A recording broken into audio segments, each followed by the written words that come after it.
Thank you to all of you as well in the room, and for those of you online, I'm looking up at the camera. Thank you so much for being here to listen to me speak and give this inaugural lecture. So an inaugural lecture is an opportunity to reflect on one's career, one's past research, and to plot out some new research trajectories. For me, it's also an opportunity to publicly defend the value of music research and of ethnomusicology in particular. So I'm a professor of ethnomusicology now. Ethnomusicology studies human interactions at the intersection of sound, silence, and the body. As humans produce, listen to, and feel sound, they develop connections. They shape knowledge of one another and even formulate action. Indeed, sound pervades all aspects of existence. Vibrations caused by sound exist everywhere, and these vibrations orient us. They cause us to turn our heads when a car goes by. They help us understand something about a friend's taste or disposition. Music has the potential to be a great unifier across time, space, and history. Some of my favorite musics to teach exemplify these connections. For example, when listening to a wasla suite from Egypt, one can hear short pieces from across the Mediterranean, a carryover from the cultural exchange fostered during the time of the Ottoman Empire. Ethnomusicologists listen and study how humans listen. We share a common methodology, us ethnomusicologists. This methodology is ethnography, which involves participating in music making, observing musical interactions, and interviewing people. We use these methods in different ways. I have colleagues who study affect in music, or how the human body comes to feel in particular ways when experiencing music. I focus more on thinking through music, how music shapes what can be assumed and what is thinkable, how thinkability changes over time, and how music steers decision-making. Indeed, musicians are decision makers, fundamentally. In turn, ethnomusicologists study how musicians build structures through which they make these decisions. To study this, I also engage in archival research alongside the practice of ethnography. I listen to the voices in these archives and connect them to the stories that musicians of traditional music have told me now for almost 18 years. I have learned that tradition, and traditional music, is noisy and hegemonic. And tradition is also much younger than people imagine. Tradition was born in the 20th century from historical ruptures and a forced reckoning with the past. It is noisy because it carries various and at times conflicting memories of rupture and reckoning into the future. It is hegemonic because it has forged alliances and has grown self-sustaining in its practice. Resilient, resistive, and even domineering at times. Traditions deserves a great deal more nuanced attention, which I will try to offer in this lecture today. To orient us, I will start with a listening exercise. This is the 17-stringed zither, the dan chain. This instrument is played in a variety of different music genres in Vietnam. This includes the music that I have played for many years now called Đơn Ca Tài Tử, a genre of Southern Vietnamese traditional music known as music for diversion. It's also sometimes translated as music of talented amateurs. Barring any technical issues, I'm going to play a very short excerpt of a piece of music called Lưu Thủy Trường, meaning flowing water, long version, which is one of the most important pieces in the Đơn Ca Tài Tử repertory.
So what I played there was a very short improvised prelude that's designed to help me tune the instrument, make sure it's in tune, and then a very short bit of this piece called Le Tuiture.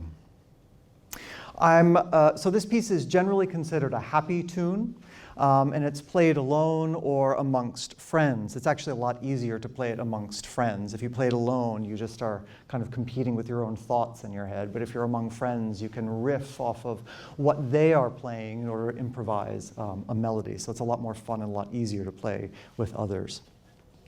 But Vietnamese musicians are in short supply in the city of Birmingham. What I'm going to do now is play a longer version of this tune by a professional musician.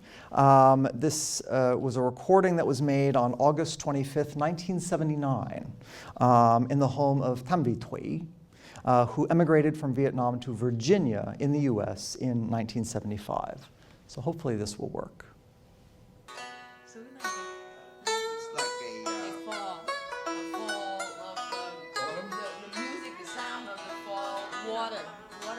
Waterfall, yeah, that's it. It's called Le Tuiture. I can write it for you in Vietnamese.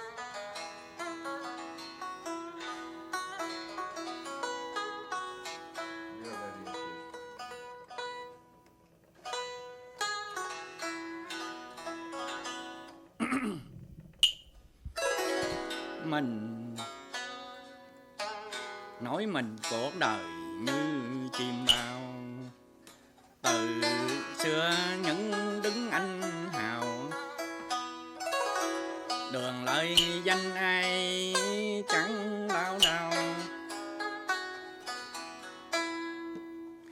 khi nhớ khi đường lành rời giá tơ tình, ta buồn cho phận mình bơ vơ. Now, are these really two examples of traditional music? Tham Vi Thuy is playing in Virginia and not in Vietnam. I'm a white guy giving his inaugural lecture in Birmingham. Not exactly the context where one would seek to hear Vietnamese traditional music. Still, however, most would probably say yes, that these are traditional. The instrument itself looks and sounds traditional. The tune itself uses appropriate ornamentation, and for knowledgeable listeners, follows the remembered trajectory of the tune. The identity of the performers is, following this logic, largely irrelevant. It would appear that the instrument and the tune are the tradition. But can this really be the case? What, after all, is tradition? At some moment in the past, the tune would not have been considered traditional at all. It would have been considered new and different from previous practice. In fact, this tune emerged when groups of musicians in southern Vietnam improvised together. They took melodies that they already knew and expanded on them. And the tune itself didn't actually have a name. At a certain point, most likely sometime in the early 20th century, musicians stole the title from another tune of Central Vietnamese folk music in order to describe this one. The Central Vietnamese tune was called Le Thuy, which itself borrows a title of an even older Chinese tune called Lu Shui, meaning flowing water. In effect, this music was not traditional until humans made it traditional. Tradition is oftentimes invoked as something that exists since time immemorial. This is utter rubbish, and I'm not the first person to say this. Tradition has been constructed and reshaped over time with particular social, cultural, economic, and political circumstances. Some of you will be aware of the concept of invented tradition, explored by historians Eric Hobsbawm and Terence Ranger in a book published in 1983. In a description of the term, Hobsbawm differentiated between custom and tradition. Custom, quote, shows a combination of flexibility in substance and formal adherence to precedent, end quote, whereas invented tradition is invariant and, quote, imposes fixed, normally formalized practices such as repetition, end quote. Invented tradition, or tradition, we can just gloss it here, requires fixivity and formalization to stave off new practices that seek to end custom. In other words, human impetus mobilizes custom to serve a new purpose as tradition. Tradition, therefore, has an origin story. It has a point of emergence that we can trace through memories of sound and through archival research. Tradition must also be understood as a story of humans connecting with others through practice over space and time. That practice offers insight into how musicians and audiences think and act, or what seemingly becomes natural to them as they go about their lives and make decisions.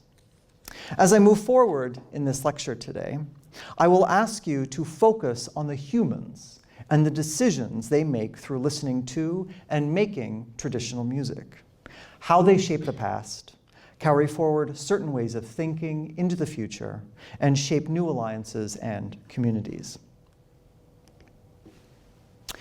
Let's explore some of the origin stories of Vietnamese traditional music. To do this, I want to examine one of several moments of rupture in 20th century Vietnamese history, where artists and musicians needed to reevaluate the meaning of tradition and how they could speak about it. They did so oftentimes by adopting and reshaping language from elsewhere, just like the musicians who took Lưu Thuy and made it into Lưu Thuy Trường. This adopting and reshaping process in turn opened new possibilities for traditional music, although certainly what came before did not completely disappear. For those of you who know my scholarship, you will know that I've written a great deal about my zither teacher, Nguyễn Vĩnh Bảo, who taught me the Dan Chain zither. He actually made this zither as well. And he also taught me the Dan Kim moon-shaped lute, and that instrument there is the moon-shaped lute. From 2007 to 2016, I visited him for long lessons and discussions in his studio in Binh Thanh district in Ho Chi Minh City. He was already 89 when I met him, but he had an infectious enthusiasm for the intricacies of Đơn Ca Tài Tử. He often described how he could use music to narrate his emotional disposition and memories for anyone with the necessary musical knowledge to understand what he was saying. He also said that he did not need to use spoken language in order to get to know someone else. All he needed to do was to play music with that person, and then they would get to know one another. Nguyễn Vĩnh Bảo offered me and his other students an extensive archive of written documents, interviews, and recordings. He digitized materials that he had in folders that lined the walls of his studio and created new materials for us on ways of tuning an instrument, lists of musicians with whom he had interacted over his very long career, and detailed histories of the development of particular musical instruments. He not only taught us how to play and listen to Đơn Ca Tài Tử, he also taught us to communicate what could not be spoken and to connect with others purely through music. Now, as I relay some of these examples, I want you to hold on to this idea that he's communicating something that can't be spoken. By way of brief example, I will play a recording of Lý Con Sao, a tune known in English as Song of the Starling, which he recorded on the 9th of July, 1980, and digitized for me. The recording begins with a rao, or improvised prelude. I played a very, very short one here as well, a bit earlier. What the rao does is introduces the modal content of the tune and also introduces a little bit of the idiosyncratic playing techniques of the musician. This particular tune is a sad one. So we hear several musical techniques that signify this sadness. Frequent bending of pitches on the strings of the Dan Chain occurs to create fluid rather than stepwise motion between notes. So rather than kind of going from one note to another on the right hand of the instrument, he will bend one string into another pitch and then move on to the next one. So there's this almost like seamless stepwise motion that emerges. We also hear a technique where the third pitch of the scale, called sang in Vietnamese, is not played as the pitch is tuned on the instrument itself, but raised slightly with a vibrato, or what's called a rum ornament. So I will demonstrate this just very briefly.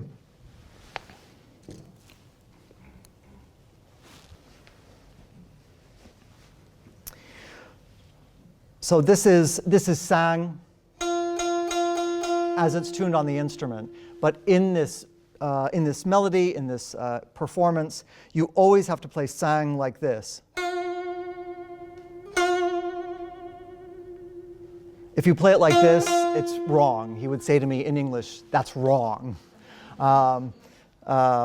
Just so I understood. But yes, you have to raise it slightly and then add the vibrato ornament. And this helps evoke this sense of sadness. Okay, so we hear this a little bit in the Rao, and then we hear it again right at the very start of the tune itself. And I'll point this out. I'll point my finger up like this when we hear it in the recording.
Okay.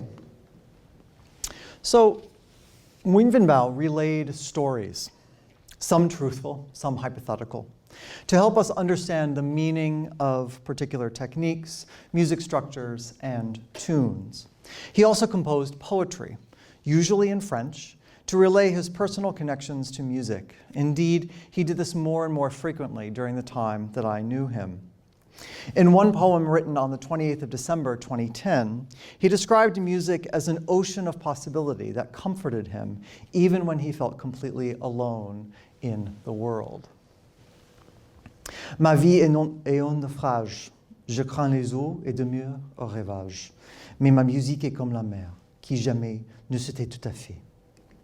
Votre musique de l'amour, quand elle est celle du malheur, si grand, si belle soit-elle, en sourdine, j'entends toujours. Dieu m'a fermé l'œil de la nuit, de cette insomnie la lune rit. Ce jour-là, je vous aimais davantage. Maintenant, je suis dans un autre paysage. Even though the poem starts with a clear sense of loneliness, music quickly enters as a friend into whom he can confide, but also a friend who inspires, accompanies, and even transports. When I first read this poem, I thought of his practice of playing alongside old recordings, a technique a mutual friend of ours called điện thoại song tấu, or calling in a duet, literally like telephone calling in a duet. Through this practice, he communicated alongside the sounds recorded sometimes decades in the past of distant or deceased friends. During a lesson I had with him on the 8th of October, 2008, for instance, he pulled out a cassette that held several recordings of a tune called Vòng Cổ, or Nostalgia for the Past. He played one version several times. He was starting to be drawn to it in the recording. So this particular version was recorded in Vietnam. It was produced in France and then released in 1938 by Beka Records. As he spoke to me about this, he named the musicians and included their places of origin to identify them. A man named Sao Tung from Go Com, and I have a little map there of southern Vietnam so you can see where those places are. He played the Dan Kim moon-shaped lute, and a woman he called Cô Nam from Cần Thơ. Nguyễn Vĩnh Bảo then followed his inspiration in the moment. He cued the track again, retuned his Dan Kim moon-shaped lute, and played along with the recording.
Okay, the moment was really, really poignant. He played along as if with two old friends to retain or even relive his memories. And this was at a distance of about 70 years. Music never kept him silent as he moved to another shore of memory. For many years, Nguyễn Vĩnh Bảo sent me poems along with recordings and other music documents, and I assumed the poems were there to simply offer some kind of insight into his music practice. I didn't really try to understand why he wrote and sent them until I found a source document for his poetic reflections, Charles Baudelaire's Les Fleurs du Mal, Flowers of Evil. This document, this book, suggested how he was articulating his understanding of đơn ca tài tử through poetry. In 2018, Nguyễn Vĩnh Bảo returned to his city of birth, Cao Lãnh, in the Mekong Delta, in Đồng Tháp province, where he would stay until his passing in 2021. Not long after his return, a local museum recreated his Binthan studio in an exhibition space housed in an annex of the museum. So you can imagine how interesting it was for me to walk into this space and see a recreation of the studio that I spent so many years in, with all of his documents, his computer, his instruments, etc. The visit that I took in 2019 was especially memorable because it's there, or during that time, that I found Baudelaire's book of poetry, Les Fleurs du Mal, on his bookshelf. A yellowed and sun-damaged book. I had seen it many times in his Ho Chi Minh City studio, but had never stopped the lesson to ask him about the book and why he had it. But this time, I pulled it off the shelf and looked inside. Opening to the first page, I read in the upper left-hand corner, Saigon, May 1975. He had dated this book to the month after the end of the war. The 30th of April 1975 is a date memorialized by all sides of the Vietnam War, or what is known by the victors in Vietnam as the War of American Aggression, or the War against the America to save the country. For some, the date brought liberation and an opportunity to rebuild a unified nation. For others, the date brought a loss of country and a loss of freedom. A great deal of migration happened after this date. Some people from northern Vietnam moved to the south to help rebuild institutions in the south. Other people left the country, which created a very large Vietnamese diaspora. The city of Saigon, once bustling, became quieter as Vespas, automobiles, and trucks gave way to bicycle and cyclo transport. I didn't point this out, but when I played the recording of Vĩnh Bảo playing in 1980, you didn't hear very much in the background. You heard like one truck go by, but that was Saigon in the 1980s, much, much quieter compared to the 70s and also compared to now. So for everyone, the 30th of April 1975 brought tremendous change to Saigon, which was quickly renamed Ho Chi Minh City. As I began to flip through his copy of Les Fleurs du Mal, I found that he had underlined several passages in the introduction. This one on Baudelaire as a human and as a poet stood out. One must regard him, this admirable poet, this unhappy man, incapable of overcoming his sadness. A page later, this is on the right side of the screen, the page later, he underlined, Moi, mon âme est fêlée. For me, my soul is cracked, from the poem La Cloche Fêlée, the cracked bell. I quickly went through the rest of the book, and his annotations filled it. Some lines in red pen were made with a ruler, others were hand-drawn, and it was clear that he had read through this book many times. As I spent more time with his copy of Les Fleurs du Mal, I developed an image of Nguyễn Vĩnh Bảo sitting in his home in May 1975, reading Baudelaire to help him process the upheaval of the time and the fracturing of his musical community. I also started to understand just how much influence these poems had on him. Indeed, the poem I read above had a distinct Baudelairean flair to it. My view of the book changed, however, when I started to look for a copy of the edition that he had. I did this in part because I had not noted down the copyright information when I looked through the book in a museum. I wasn't being a very good scholar. I went through all the photos they had taken of the text, and I finally found a little clue, a list of other books published by the same publishing house, with one book published in 1985. With this bit of information, I found the version with a copyright of 1995. So I pulled this off of Abe Books. This is the same edition that he had. It became apparent that he did not have this book in 1975. The earliest he could have had it was in 1985, but I think more likely that he either purchased a copy or was given one after 1995. He then backdated it to May 1975. He used his copy as a lieu de mémoire, an object that contains memory. He subsequently developed an affinity with the language and began composing his own poetry in French to help his students and others understand the power and potential of d'un catetu. In short, a newer object of older poetry had become the carrier of the past. Borrowing ways of articulating feeling through this poetry had enabled Nguyễn Vĩnh Bảo to humanize his experience. This knowledge has helped me understand his music better, both as a way of engaging with everyday experience, but also as a way of engaging with memory or retaining memory. Musicians use their knowledge of musical structures to guide a thoughtful and entirely improvised engagement with events, people, and the sounds around them. At the same time, musicians continually re-engage with different pasts. When Nguyễn Vĩnh Bảo pulled out recordings of departed musicians, he played with them as if they were still alive and sitting next to him. Music enables this kind of temporal movement. Because of that, it holds tremendous power as a memorializing device. When the soul is cracked, musicians use their wide knowledge to transport themselves to another time and even another place, but they also find ways of grounding themselves in that present time. These descriptions align with several themes in Vietnamese language literature on tradition and traditional music. Tô Vũ, a composer of revolutionary songs and a professor of music, suggested that past music genres and practices may have ceased in the past, but they remained as echoes, âm vang, in the sounds, âm thanh, produced today. Even when new traditions develop, they remain connected to and enrich a unified spirit, in his words. Hoang Chinh, a professor of European literature who lived in northern Vietnam, also pinpointed the invisible and unwritten elements of tradition that do not necessarily appear clearly in its manifested form. He wrote, "Truyền thống văn hóa vừa có tính lịch sử, vừa có tính đương thời." Traditional culture carries the character of history and the character of the contemporary. The historical character expresses the process of developing tradition through the centuries and carries the stamp of that past time. Truyền thống có cái thành thể chế, có cái vô hình, không thành văn. Tradition has formed elements, i.e. those open for debate and critique, and invisible and unwritten elements. The unwritten part of tradition usually is the longest lasting because it survives in emotion, spirit, and memory of the people. Tradition exists in large part because it has penetrated into the people and has been brought up by the people and nourishes their lives, end quote.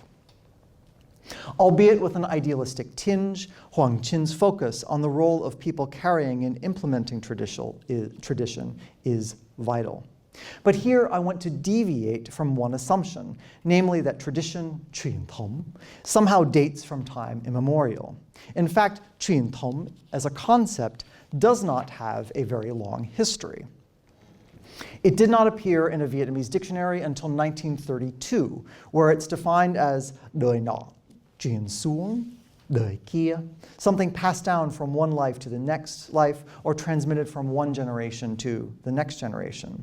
The echoes and invisible elements of tradition certainly do exist, but they certainly have been brought up by the people. But humans decide what remains, even in echoes, and what to discard.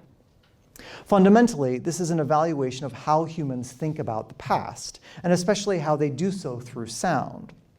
With human decision-making at the center, then, tradition is actually a form of hegemony. Or hegemony, depending on what accent I want to use today. Hegemony often circulates in everyday conversation as a kind of domination.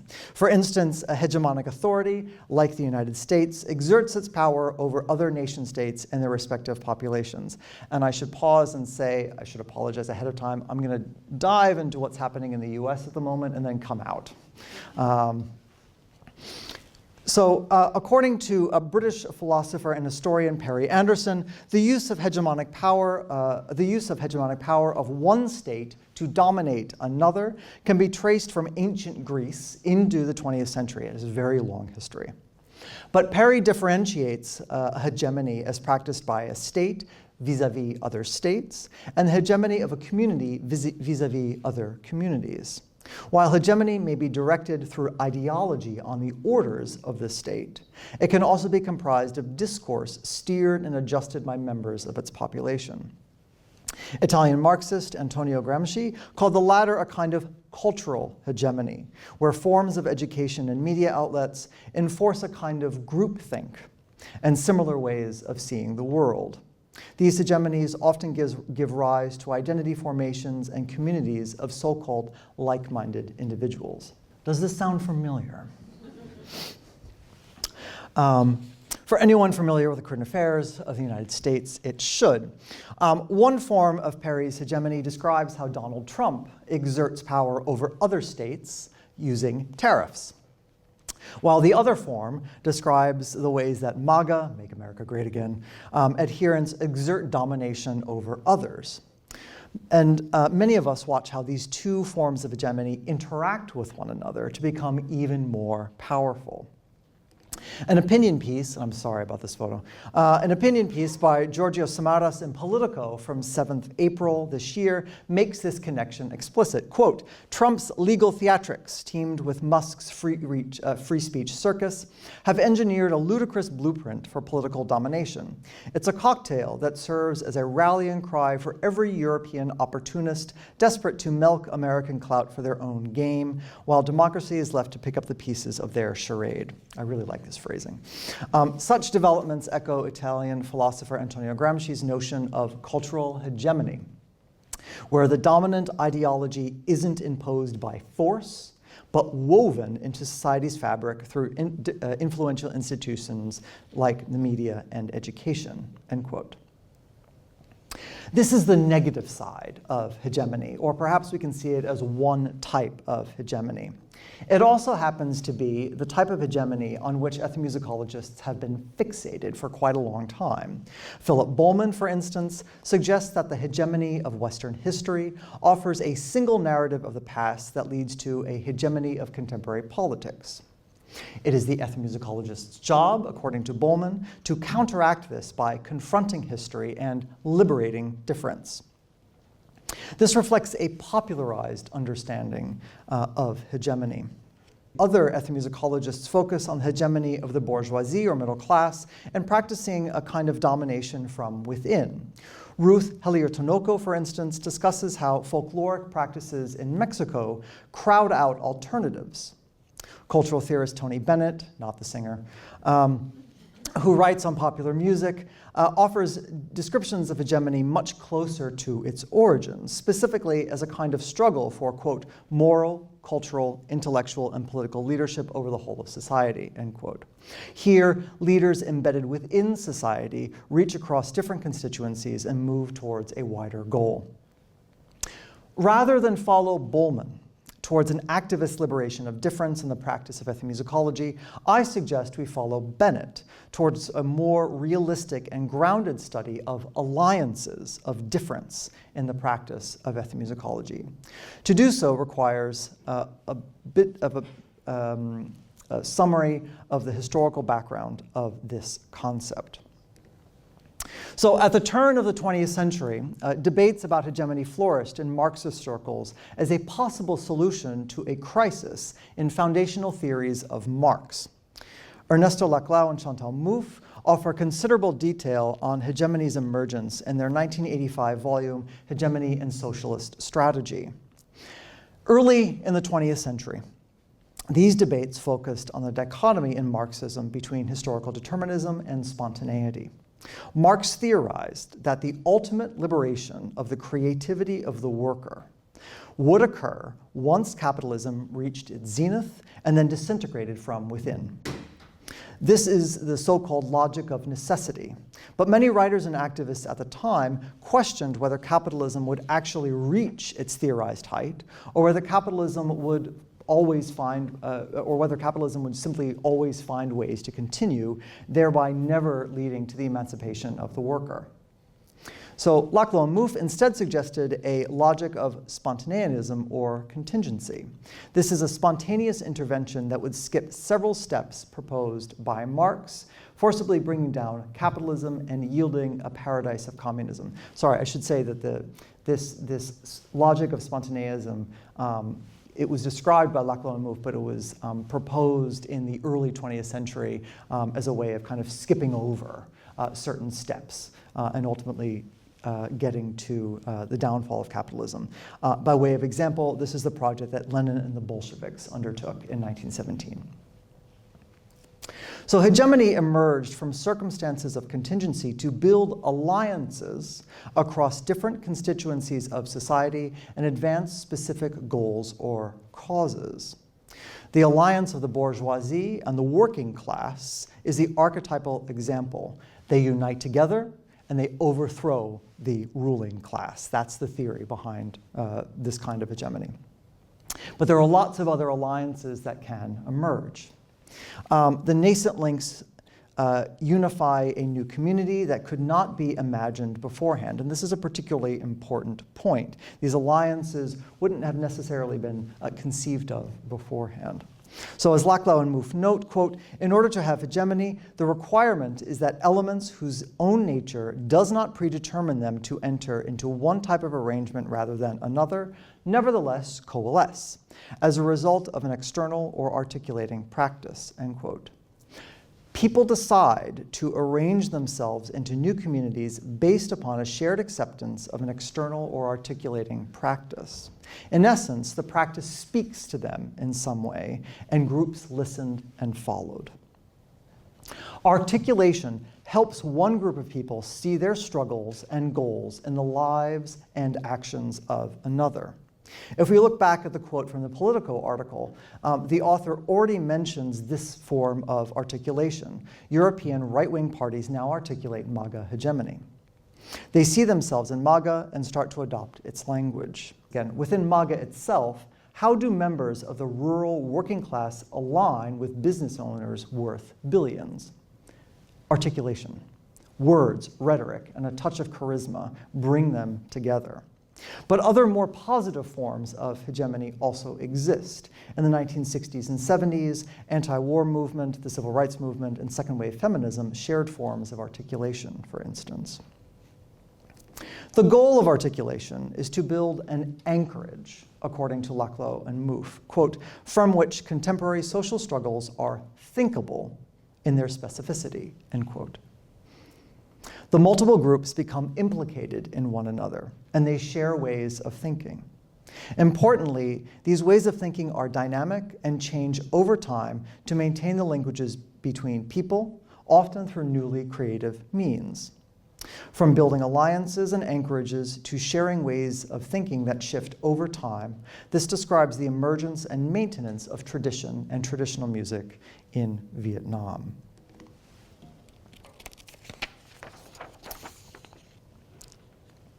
So tradition as a form of hegemony is a kind of anchorage built between Europe and Vietnamese lands. Now I'm going to move back in history to describe this. In Europe, tradition is actually quite an old concept and has been used to refer to religious customs for several centuries. But in the late 19th century, European scholars and anti-colonial activists started to use tradition to refer to what might be lost as a result of colonization. William Morris spoke about this extensively in his speeches, including several speeches that he had in Birmingham in the 1880s. French scholars, too, sought to preserve music, art, and other customs in their anthropological texts about colonial Indochina. So in 1890, for instance, Georges de Montier published a description of several northern Vietnamese traditions that he observed from 1886 to 1889 in a book titled Les Chants et les Traditions Populaires des Annamites, Singing and Popular Traditions of the Vietnamese. This is an understanding of tradition that Vietnamese scholars, artists, and others started to articulate to spur a preservation of the past that might have been lost in the colonial and modernizing project. As historian David Marr notes, colonization in French Indochina broke down various ways of identification based upon village life and experience. Individuals had to start viewing themselves as part of larger entities, where they had to move elsewhere in Indochina to search for work, and when new ideas and sounds infiltrated the village. So they no longer just saw themselves as part of a village, they had to see themselves as part of a larger entity. Tradition then emerged as a reaction and as resistance to the coercion and changes that colonization brought. Indeed, even Đơn Ca Tài Tử has resistance as its origin story. Tradition came to articulate the necessity to preserve, protect, and promote customs of Vietnamese artists and musicians. Tradition then was born from rupture in Vietnam. During latter points of historical rupture, which included the building of the post-colonial nation-state and the end of the war that I spoke about already, people renegotiated tradition again and again and again to form new anchorages. This opened new hegemonic alliances, which ultimately resituated and enabled tradition to continue thriving. I'll offer two examples, one on nation building and another on diasporic hegemony. So, from colonial resistance, tradition became a new unifying force in the post-colonial independence era, where nations built a place in the world strategically through tradition. One important moment happened in Vietnam in 1954, when the Geneva Accords divided colonial Indochina and carved two Vietnams from the map. The Republic of Vietnam, more commonly known as South Vietnam, undertook a cultural nation-building exercise, with some placing tradition at the head of this exercise. One cultural historian and philosopher named Nguyễn Vĩnh Bảo wrote extensively on how Vietnamese should understand tradition in the new nation. He even founded a journal dedicated to the topic called Văn hóa Á Châu, Asian culture. He suggested that Confucianism and Buddhism supported the development of a unique Vietnamese culture that also served as a greater link to Southeast Asia. Indeed, he saw tremendous affinity between Southeast Asian nations. In his view, tradition offered a structure to accept and understand new ideas and develop new understandings of the world, a cultural synthesis that is unique, he argued, in Vietnamese lands. Although not everyone agreed with these ideas, he did undertake rigorous work to make sense of the past, codify tradition, and link it elsewhere to Southeast Asia. When the war ended and the Republic of Vietnam ceased to exist, public discussion of this work disappeared, but the ideas did not. They continued to circulate until the 1990s, when musicians and others began to suggest a new cultural alliance of sorts between Vietnam, Southeast Asia, and the rest of Asia, and this was done so through music. If you're interested, I detail this more in a 2013 article in the journal Ethnomusicology. I'll now move to my next example. The year 1975 brought about another negotiation of tradition and hegemony, where the violent end to the Vietnam War saw an exodus from Vietnamese shores and the creation of a large diaspora. New kinds of hegemonic tradition emerged following this exodus, largely because those living in diaspora had to reconstitute tradition in new contexts outside of Vietnam. A large archive of documents and oral histories exists to reconstruct this history. On music alone, one can source materials from the Ralph Rinzler Folklife Archives and Collections at the Smithsonian in Washington, D.C., the Southeast Asian Archive at the University of California, Irvine, and the BBC Sound Archives held at the Hoover Institution at Stanford University. In my highly condensed version of this story today, I draw on my own research at these three archives to suggest some ways that Vietnamese tradition and traditional music proved resilient because of its hegemony in the years following 1975. It's important to first note the profound loss and rupture experienced by those who departed Vietnam after the 30th of April. The first wave of refugees left by plane and helicopter as Saigon fell to communist forces. Subsequent waves left by boat. Many did not survive the journey. Those who did spent sometimes long periods of time in refugee processing centers in Hong Kong, the Philippines, and Malaysia. Resettlement followed, where populations rebuilt their lives in places like Arlington, Virginia, Des Moines, Iowa, and Garden Grove, California. They also settled in Australia, Canada, France, Israel, Norway, and elsewhere, but the archival materials on which I focus today are from the US context. The archive relays different ways that Vietnamese in diaspora carefully carved places for themselves within the fabric of American society. Individuals and organizations published newsletters and magazines and organized radio and television broadcasts. One of the earliest mentioned radio broadcasts was a Vietnamese language program in Minneapolis on December 20th, 1975.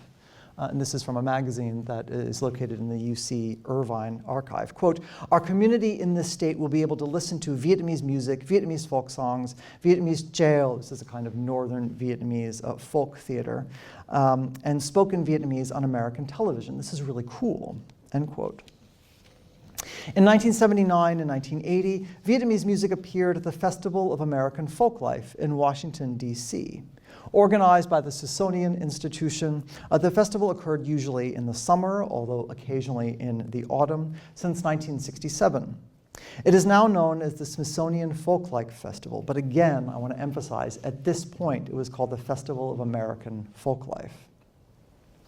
Many kinds of folklore appeared at the festival: gospel singing, calypso and steel pan, music of Finnish Americans, and during the 1980 festival, music of Southeast Asian Americans.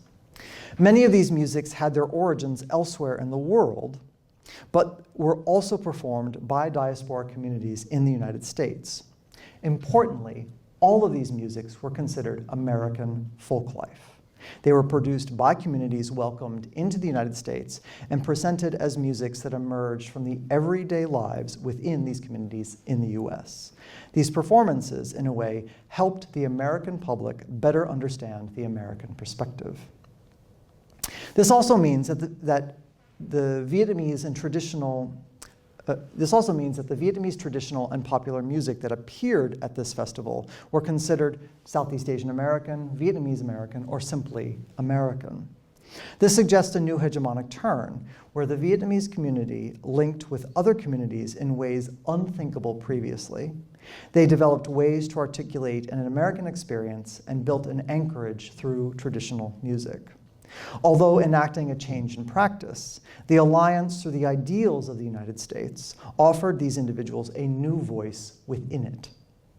Their place became newly thinkable.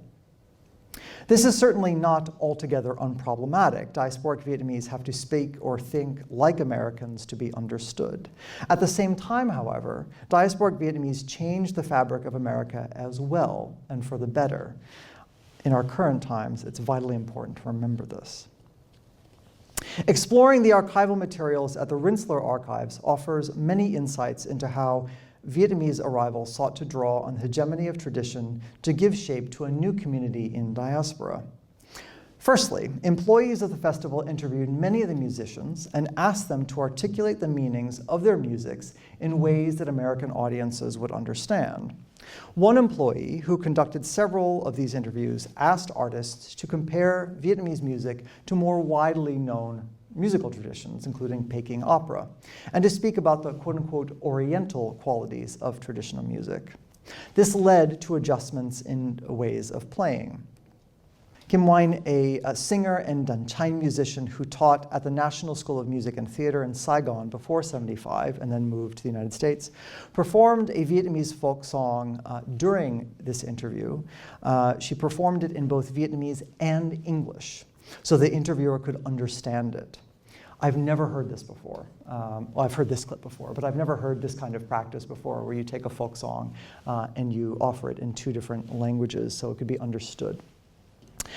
In this clip, she's accompanied by a guitarist who is listed in the record as her brother, but I have asked around and she never had a brother. So I'm not quite sure of who it was. This person is not named.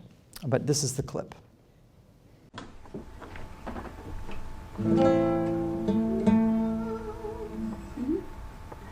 Yêu nhau, cười non nuôi cho nhau về nhà, rồi rằng là cha rồi mẹ,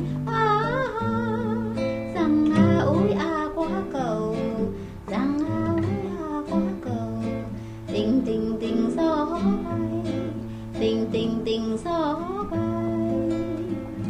loving you, I will give my head to you, then go home, tell a lie to my dead mom,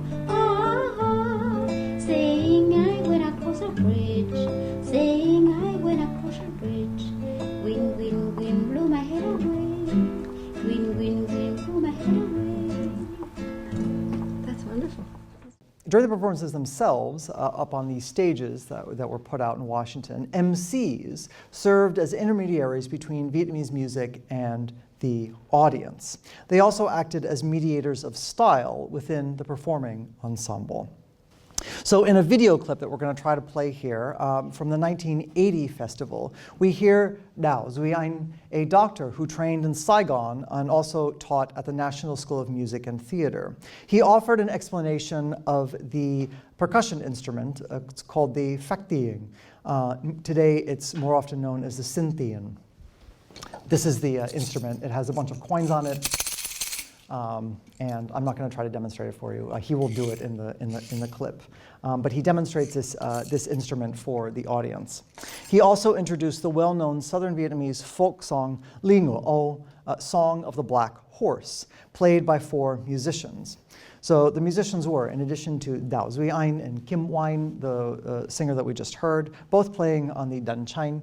We hear Phương Mỹ playing the Sin Tien, and a man named Lữ Lien on the Dan Co fiddle. Now, Lữ Lien, he'll be sitting all the way on the right, playing a fiddle instrument.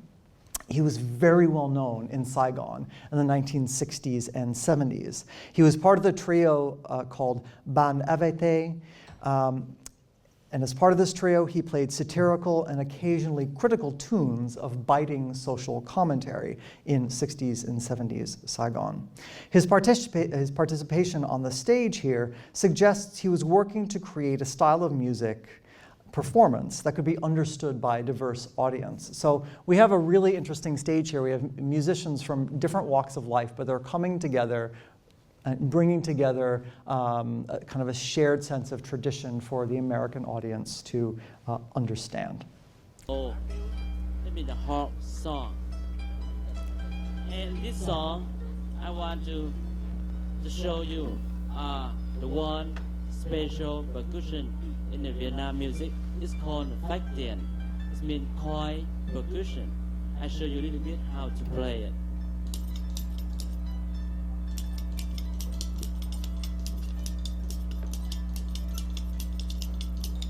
Something like that. And for me, play this one when she sing all together.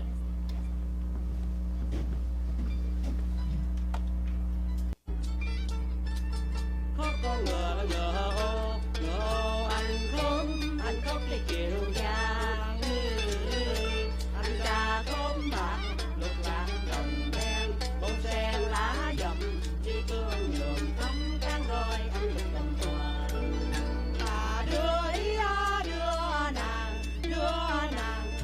Đưa nàng về dinh, là đưa ý anh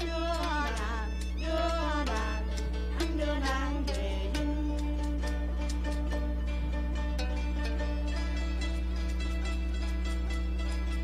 Khóc con ngựa là ngựa ô, khóc con ngựa là ngựa ô, anh khóc cái kiều ra. So in the diasporic setting then, the musicians had to make choices as to how they acclimated to their new lives. These musicians drew on a shared knowledge of the hegemony of tradition and positioned themselves as Southeast Asian Americans, a new identity construct, on the stage to align with certain common expectations of American folk life. But they also did this to place themselves as thinkable within that folk life. Through festivals, recordings, sheet music, and radio programs then, the Vietnamese diaspora rebuilt traditional music from their memories and connected it to American outlets and audiences. This gave a new life to tradition for a newly emergent community in diaspora. My ultimate aim is to argue that traditions are noisy hegemonies. In this lecture, I have tried to argue that tradition is a 20th century construct that was born from an alliance of anti-colonial resistance between different parts of the metropole and parts of the colonies themselves. After independence, tradition became a tool of the state, as it had in many places in the world. But that was short-lived in the Republic of Vietnam. On the 30th of April 1975, and we're just a few days shy away of the 50th anniversary of the 30th of April, practitioners of tradition had to adjust again. For Nguyễn Vĩnh Bảo, traditional music became articulated through poetry written through the bottle of Baudelaire. For diasporic musicians, traditional music became articulated through engagement with representatives of the countries in which they resettled. I focused on the United States in relaying this example, in some ways of accepting of American dominant power and in some ways resistive to that power. Traditional music thrived and remained influential in new modes of composition and performance that emerged after. Hegemony makes alliances across societal and spatial divisions and helps build momentum towards goals. It builds new anchorages, but also leaves something out. What is left out might be lost or retained in sound for future discovery. Indeed, sound retains a great deal of the past, either in improvised performance or in recorded form. This constitutes the invisible, or echoes, of the past. Given the copious number of echoes, given the noise, hegemonic tradition is therefore in no danger of disappearing, as tradition constantly rediscovers itself. Perhaps this is its greatest power. As I move forward in my own research and embark on the Sound Decisions project, I aim to explore how Vietnamese and Khmer Krom musicians of the Mekong Delta reattune to music's engagement with the environment and use music to tackle the new ruptures caused by climate change. Tradition is a tool and a gateway towards understanding the decision-making processes of everyday life. By studying tradition, then, we can learn about what musicians choose to unite communities. And the good thing is that tradition, however it is defined, is always there out in the open. One simply needs to listen for it. Thank you very much.